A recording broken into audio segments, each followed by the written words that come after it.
Assalamualaikum warahmatullahi wabarakatuh.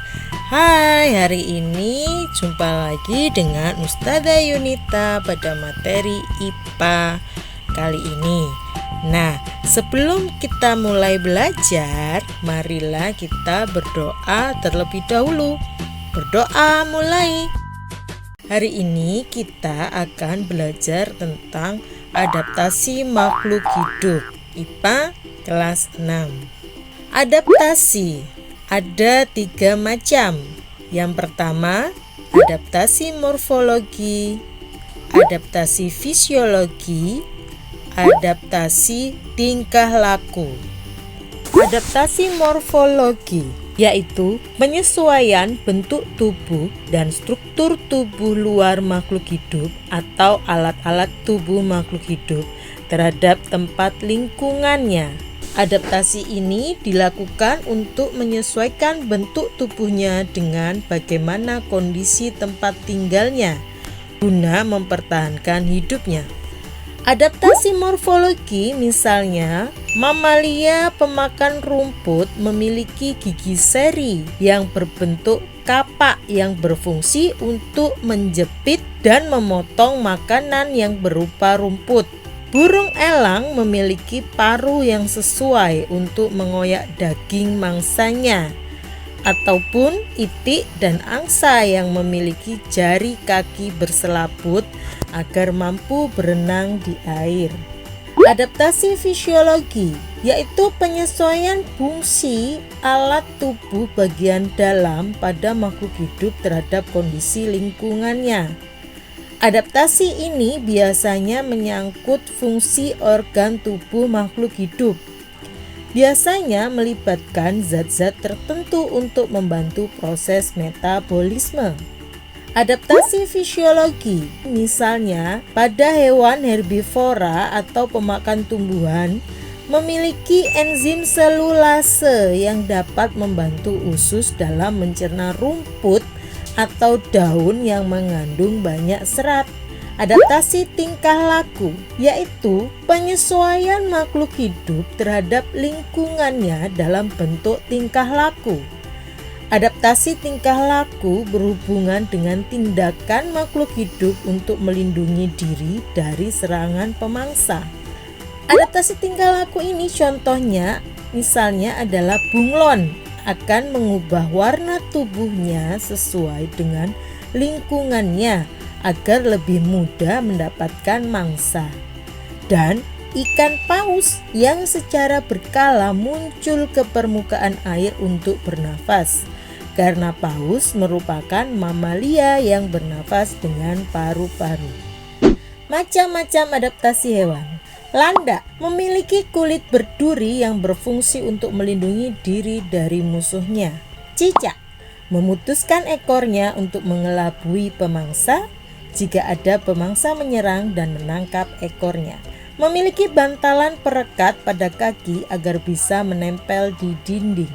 Kalajengking mempunyai alat sengat yang digunakan untuk melukai musuhnya saat hewan tersebut diserang atau diganggu. Burung memiliki bentuk paruh yang berbeda-beda, memiliki bentuk kaki yang berbeda-beda, dan perbedaan bentuk paruh dan kaki tersebut disesuaikan dengan jenis makanannya. Contoh, kita amati di sini bentuk paruh hewan-hewan berikut: burung kutilang, burung jalak, burung cucak rawa, dan burung perenjak. Ini adalah bentuk paruh burung pemakan hewan lain, misalnya serangga. Burung bangau, burung raja wali, burung pelikan, burung pecuk ular. Kita amati bersama bentuk paruh yang berbeda-beda di sini. Burung bangau adalah pemakan ikan. Burung raja wali adalah pemakan hewan lain, atau dia sebagai predator memakan daging dari hewan lain. Burung pelikan, burung pemakan ikan, menyimpannya di paruh yang berupa kantung. Lalu burung pecuk ular. Burung betet, burung parkit, burung kakak tua, burung nuri. Kita amati bentuk paruhnya. Bentuk paruh tersebut adalah contoh bentuk paruh burung yang memakan buah-buahan atau biji-bijian. Nah, burung juga memiliki bentuk kaki yang berbeda. Tujuannya disesuaikan dengan jenis makanan dan tempat hidupnya. Gambar A adalah burung pemanjat di pohon. Dia bertengger di pohon. Gambar B adalah burung perenang. Contohnya pada bebek, dia hidup di daerah yang banyak airnya sehingga dia butuh untuk alat untuk berenang. Gambar C adalah burung pencengkeram, adalah diantaranya pada burung predator seperti burung raja wali dan burung elang. Gambar D adalah burung yang bertengger. Bertengger seperti burung kakak tua yang bertengger di dahan pohon. Serangga mempunyai bentuk mulut yang berbeda-beda sesuai dengan jenis makanannya. Contohnya, gambar A adalah gambar pada kupu-kupu. Bentuk mulut serangga kupu-kupu berbentuk sebagai bentuk mulut penghisap. Tujuannya adalah agar dapat menghisap nektar di bunga. Gambar B adalah bentuk mulut penusuk dan penghisap yang ada pada nyamuk, yang bertujuan untuk menusuk dan mengambil darah yang ada pada mangsanya, bisa pada manusia dan pada hewan lainnya. Gambar C adalah bentuk mulut penjilat yang ada pada lebah. Tujuannya adalah bisa menghisap nektar juga. Gambar D adalah bentuk mulut penyerap yang ada pada lalat. Bunglon mengecoh pemangsa dengan mengubah warna tubuhnya. Dia dapat mengubah warna tubuhnya sesuai dengan lingkungannya. Jika di daun, dia bisa hijau. Jika di batang, bisa berwarna kecoklatan. Lumba-lumba secara berkala muncul ke permukaan air untuk bernapas. Karena lumba-lumba di sini adalah contoh dari mamalia yang hidup di air. Dia memiliki alat pernafasan berupa paru-paru sehingga dia harus muncul ke permukaan air untuk menghirup oksigen. Unta hidup di daerah padang pasir yang kering dan tandus sehingga dia membutuhkan alat atau bantuan yang dapat membuatnya tetap hidup di daerah yang kering dan tandus tersebut. Yang pertama yaitu punya lambung yang besar untuk menyimpan air agar tahan tidak minum di padang pasir dalam jangka waktu yang lama. Lalu memiliki punuk yang berisi lemak sebagai cadangan makanan. Belalang sembah mempunyai kaki depan lebih panjang untuk melindungi diri. Nah, berikutnya adalah macam-macam adaptasi tumbuhan.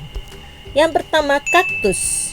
Kaktus memiliki daun yang berbentuk seperti duri untuk mengurangi penguapan.